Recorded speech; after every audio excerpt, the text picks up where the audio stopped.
The main character in today's case is the only female defendant in a criminal organization brought to trial. From a Chinese civil servant, she became the operator of the largest gambling operation in the region and kept 16 male lovers. Today, we'll explore the story of Xie Caiping, known as the Gambling Queen of Chongqing. During her trial, hundreds of journalists from across the country flocked to Chongqing's number 5 Intermediate People's Court, desperately trying to secure one of the few press seats available, igniting the first media battle in the series of organized crime trials in Chongqing. During the 2-day trial, hundreds of curious onlookers gathered outside the courthouse each day, defying police lines and barriers just to catch a glimpse of this notorious female boss. When she was brought down from the police van that day in handcuffs, people saw a short, stout, middle-aged woman being escorted by 2 officers, practically being dragged up the courthouse steps. However, it's hard to believe that she was once a dutiful wife, good mother, and had a respectable job. What transformed her into Sister Xie, a name that struck fear in the criminal underworld? Born in 1963 in Hongguanyizhen, Chongqing, Caiping came from an ordinary background. Although her father was a civil servant, his income was modest, so the family couldn't be considered wealthy. As an only child, Caiping was pampered from birth, with her parents indulging almost all her wishes. This led to a somewhat spoiled personality during her upbringing. However, perhaps due to her carefree life or her average intelligence, in 1982, at age 19, Caiping failed the college entrance examination. Both she and her family were disappointed, but she understood that even if she studied for another year, the result would likely be the same, so she decided to start working early to reduce the burden on her parents. Following her father's arrangement, she began working at the tax bureau as an ordinary tax officer. Initially, Caiping took the job seriously. Despite the modest salary, the income was stable, so she worked diligently, handled matters carefully, showed dedication to public service, and quickly became proficient, earning her supervisor's approval. From 1983 to 1995, she received multiple commendations in her position as a tax officer, was selected as an outstanding tax officer, and was quickly promoted to a junior leadership position in the tax bureau. When she reached marriageable age, Caiping was introduced to Wenbin through relatives. Initially, she wasn't attracted to Wenbin, feeling that his appearance wasn't handsome enough and his stature wasn't tall enough to meet her criteria for a life partner. However, they were the same age and from similar social backgrounds, and both sets of parents were very pleased with the match. Through their parents' matchmaking, they began dating regularly and eventually fell in love and married. After marriage, Caiping and Wenbin had a daughter, and they lived happily together. Outside of work hours, Caiping devoted herself to caring for their child, had no bad habits, and focused entirely on nurturing their small family. The young couple thought everything would only get better, but they never expected a sudden crisis to strike. In 1995, when Caiping was 32, she was transferred to work at a unit in downtown Chongqing thanks to help from Wenbin's brother, Wen Qiang, who was then serving as deputy party secretary and deputy director of the Chongqing Public Security Bureau. After the transfer, both she and Wenbin were delighted. She thought that with a better job and higher standard of living, they needed to provide better educational opportunities for their daughter, absolutely determined not to let her fall behind at the starting line. Therefore, Caiping discussed with her husband about enrolling their daughter in tutoring and extracurricular classes.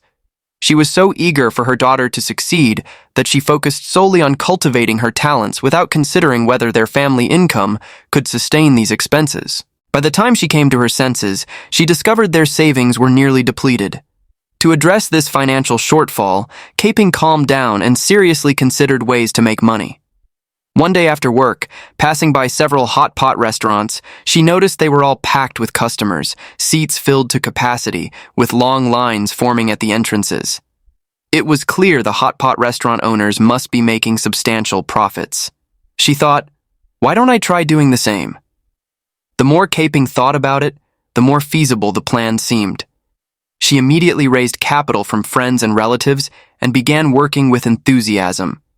She had always been good at social interactions, tactful, and well-liked. When the hot pot restaurant first opened, many friends came to show their support, bringing a lively atmosphere to the establishment. This helped her gradually develop the business. Caiping was very pleased with her business acumen. In her imagination, she would gradually expand the hot pot business, trying to earn more money for her daughter's education fund so that her child would have the opportunity to study and absolutely not have to abandon her college dreams as she had done years ago. However, this seemingly peaceful and prosperous life was suddenly shattered one day. When Caiping was paying her daughter's tutoring fees, she suddenly discovered a large sum missing from her bank account balance. Shocked, she began investigating her husband with suspicion. After many years of marriage, they both had stable jobs, and after opening the hot pot restaurant, they had earned additional income. The family had accumulated savings that should have been enough to comfortably support their daughter through college. But now, those savings were almost completely drained, leading her to suspect her husband of reckless spending. However, after investigation, she discovered an even more cruel truth. Wenbin had become addicted to drugs. Living in Chongqing, Caiping had heard many stories since childhood about people whose lives were destroyed by drugs. Although Chongqing's anti-drug efforts were continuously strengthened, some still slipped through the cracks. She never expected her husband would be one of them. Furious, Caiping immediately confronted her husband. Before she could say much, Wenbin angrily slammed the door and left. After that, he came home less frequently. Each time Wenbin did return home, it was only to demand money from Caiping, and if she refused, he would create a scene and destroy things in the house. Initially, Caiping gave in, hoping to use emotional appeal to restore his rationality, repeatedly urging him to quit drugs, but to no avail. Caiping's work was already demanding. The hot pot restaurant required constant attention, and their daughter needed care. She couldn't be everywhere at once. She began losing weight, and her mood grew increasingly depressed. Although she had started preparing for divorce, she never seemed to have the energy to follow through.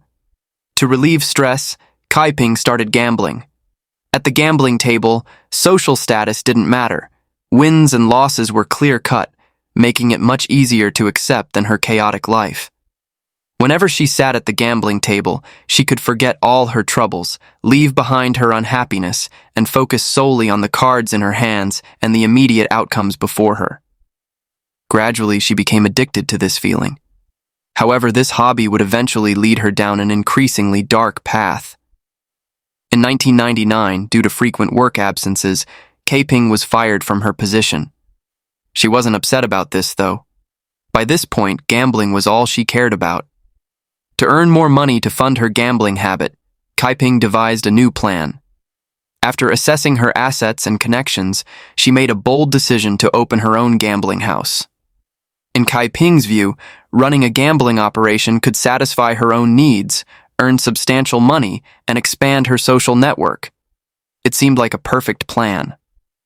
Being someone who acted on her thoughts, she soon found a resort location, rented the space, and opened her gambling operation. Caiping already had many gambling friends, and after opening her establishment, she generously invited everyone to gamble on her turf.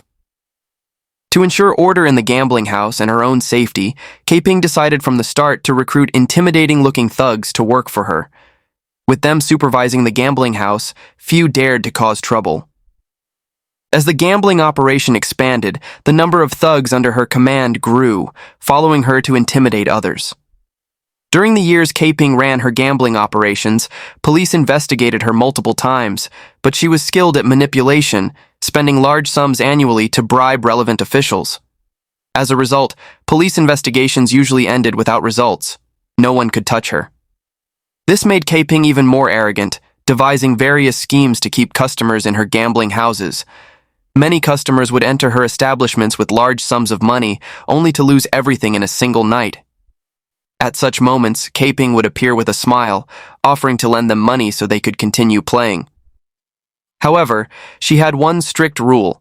Customers who borrowed money were not allowed to leave the gambling house. In other words, if they borrowed her money, they had to continue gambling until they lost everything. Additionally, Caiping had another sinister strategy: drugs. Having witnessed firsthand how drugs had destroyed her husband, she perversely decided to provide drugs to her customers. This way, many customers couldn't leave her gambling houses, either losing all their money at the tables or spending it all on drugs. Either way, the money ultimately ended up in Caiping's pockets. By 2000, Caiping's gambling operations were infamous in local gambling circles. Her daily commission income alone exceeded $15,000. By 2009, she controlled over 80 gambling houses of various sizes, all generating substantial income with profits over several $1 million annually. According to information later released by the Chongqing Police Department, in 9 years of operation, she had earned illegal profits exceeding $15 million. The prosecutor's office determined that just between April and August 2008, her gambling operations generated over $300,000 in profits, earning her the title of Gambling Queen in Chongqing's underworld. After years of dominating the gambling scene, Caiping had become completely different from who she was a decade earlier. She was now a feared figure in the criminal world. She also attracted police attention, but to avoid tipping her off, the police decided to first send an undercover officer to infiltrate her gambling operation and gather evidence before requesting an arrest warrant. On the evening of August 14, 2008, an undercover police officer disguised as a gambler secretly entered the gambling house, observing the surroundings and conducting covert surveillance. However, Caiping's establishment was full of informants, and her security personnel and henchmen were very familiar with police operations. They quickly identified the suspicious customer and deduced his identity, reporting back to Caiping. Upon hearing this news, Caiping considered for a moment before ordering her men to beat up the officer and dump him in a remote suburban location. Her employees quickly carried out the order, covering the officer's head with a sack and beating him until his face was severely bruised. They then dragged the sack into a truck, transported the undercover officer to a construction site on the outskirts of town, and tied him up. It took 6 hours before the police found the construction site and rescued their colleague. The actions of Caiping and her gang demonstrated complete contempt for the law and an open challenge to authority. This clearly infuriated the Chongqing police. Within one night, the Public Security Bureau issued an arrest warrant demanding the swift apprehension of the suspect. However, Caiping was naturally cautious and suspicious, keeping her movements secret, making it extremely difficult for police to track her. Just when the police were at a loss, they discovered a breakthrough: Caiping's lover, Luo Quan. Caiping had previously given him a car and promised to make him rich in the future. The police traced the car registered under Luo Quan's name and found it was still in use, giving them renewed hope.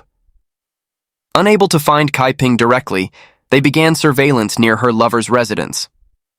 On the evening of July 13, 2009, the car entered a residential complex with Caiping herself at the wheel, the very person the police had been searching for.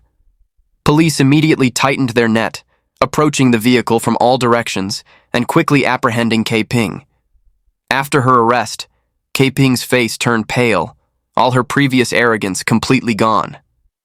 After her imprisonment, her entire gang was also arrested, with their entire profit chain falling under police control. All their crimes would finally face justice. Having once been the fastest-growing search term on Google, Caiping suddenly became the most searched person online. Her lover, Luo Quan, a handsome, tall man 20 years her junior, also rose to become the third most searched keyword on Google due to his connection with Caiping. When Luo Quan was brought to court separately, whispers of "he's so handsome" could be heard in the courtroom. Born in 1983, he stood 6 feet tall with an impressive build.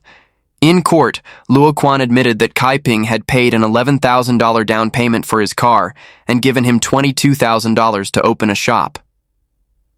They met in spring 2007 at a seafood restaurant. Caiping, displaying the air of a boss, enthusiastically invited him to be her driver.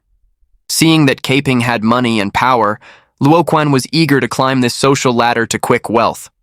Thus, one seeking money and the other pleasure, these two people with a 20-year age gap quickly found common ground. From then on, Luo Quan, as her close companion, would affectionately call her Fat Sister daily, appearing with Caiping at various occasions.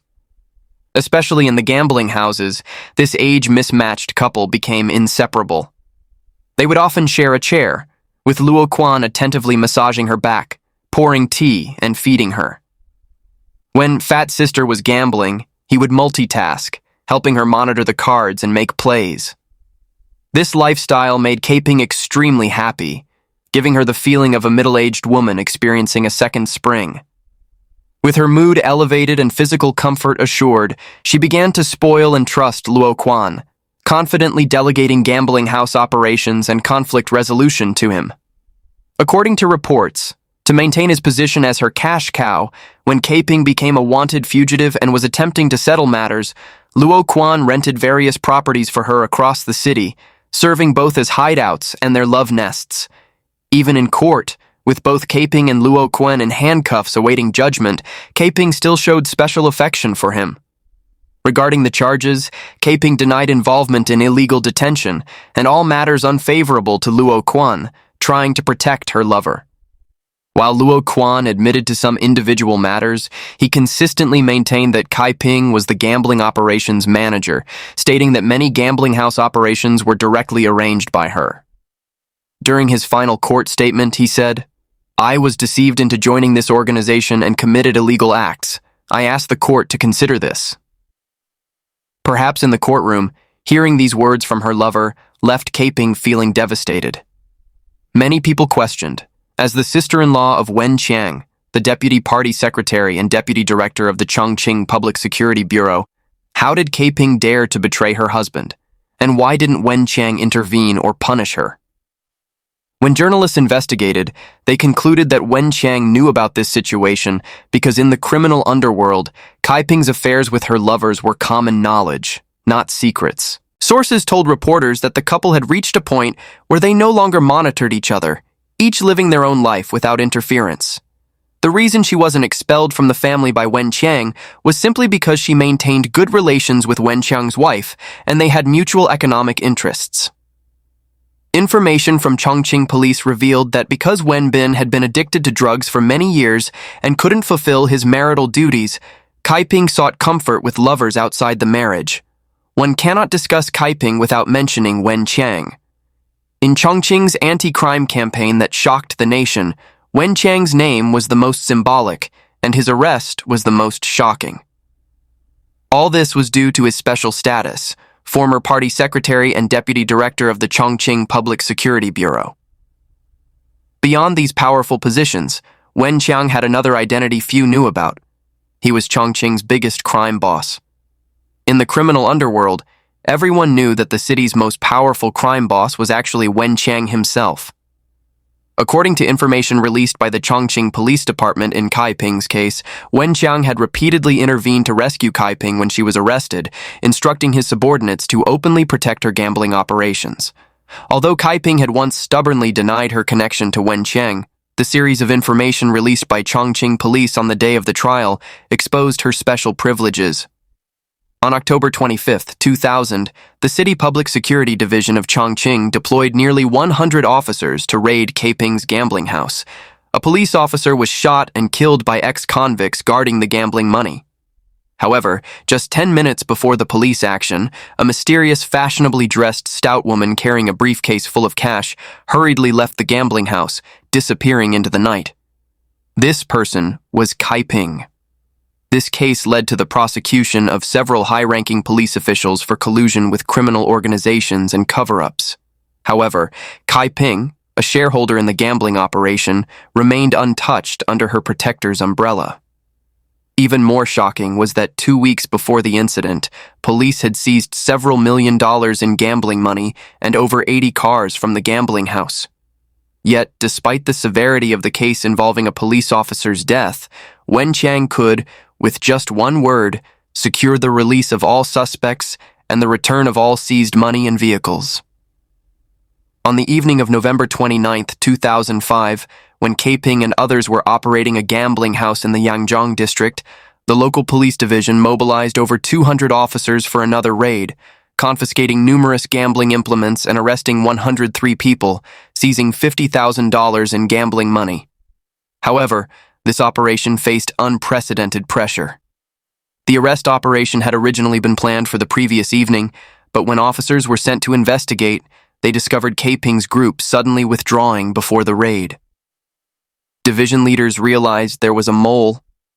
After investigation, they discovered that the person leaking secret information to Caiping was Wen Chang's youngest brother, a local police station chief. On the 29th, this police chief suddenly received notice that he needed to assist the city public security bureau with a mission outside his jurisdiction that evening. When the police vehicles were about to leave their jurisdiction, the field commander suddenly ordered a change of direction, heading straight for the gambling house. Caught off guard, Caiping's group members were all captured in one sweep. The police quickly processed the suspects and transferred Caiping and others to the prosecutor's office for arrest warrants. Wen Qiang, furious, openly directed relevant departments to reject the warrants, citing insufficient evidence. In his anger, he said of the commanding officer, "Who does he think he is? I'll make sure both the underworld and law enforcement deal with him." After Caiping's arrest, Wen Qiang immediately called 2 local police division leaders, demanding they treat Caiping's case as a routine administrative matter while arranging for special treatment during her detention. The police division leadership stood firm on principle, resisting the pressure and insisting on prosecuting Caiping. However, at that time, Caiping only spent 5 months in prison before returning to her criminal activities. Until the incident we mentioned earlier about Caiping's assault and detention of a police officer again shocked Chongqing, she finally became a wanted fugitive. But instead of hiding, Caiping frequently appeared before high-ranking police officials, attempting to bribe them with $7,000 in cash to cancel the arrest warrant. Though no one dared to accept her money, no one dared to arrest her either. Under the massive protective umbrella of Wen Qiang, Caiping, despite being a wanted fugitive, operated her gambling houses even more brazenly, gradually developing into an organized crime syndicate. According to incomplete statistics, just from January 2005 to July 2009, Caiping's criminal group earned over $15 million in illegal gambling profits. Her gambling operations were spread across 23 districts in Chongqing, with over 80 locations, and the cumulative number of gamblers reached tens of thousands. Over 100 people became hopelessly addicted to drugs supplied by Caiping's group, leading them down a path of crime. Additionally, more than 100 families were torn apart due to gambling addiction. On November 3, 2009, the Chongqing No. 5 Intermediate People's Court publicly announced the first instance verdict in the organized crime case involving Caiping and 22 others. Crime boss Caiping was sentenced to 18 years in prison and fined $150,000.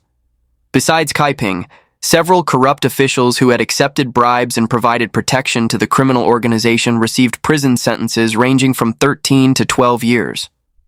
Her lover, Luo Quan, was sentenced to 4 years and 6 months in prison and fined $30,000. The remaining 18 defendants received sentences ranging from 1 to 13 years. Without doubt, the massive operation hidden behind Wen Qiang's protective umbrella had finally collapsed. A series of notorious crime bosses and their protectors were brought before justice. Subsequently, the law enforcement environment in Chongqing saw significant improvements. However, in areas where criminal forces had once dominated, residents still lived in fear. When journalists visited Chongqing to report on one of Caiping's former gambling houses, even though it had been shut down by police in 2005 and never reopened, 4 years after Caiping's departure, interviewees still felt afraid, refusing to reveal their real names to reporters or have their photos taken.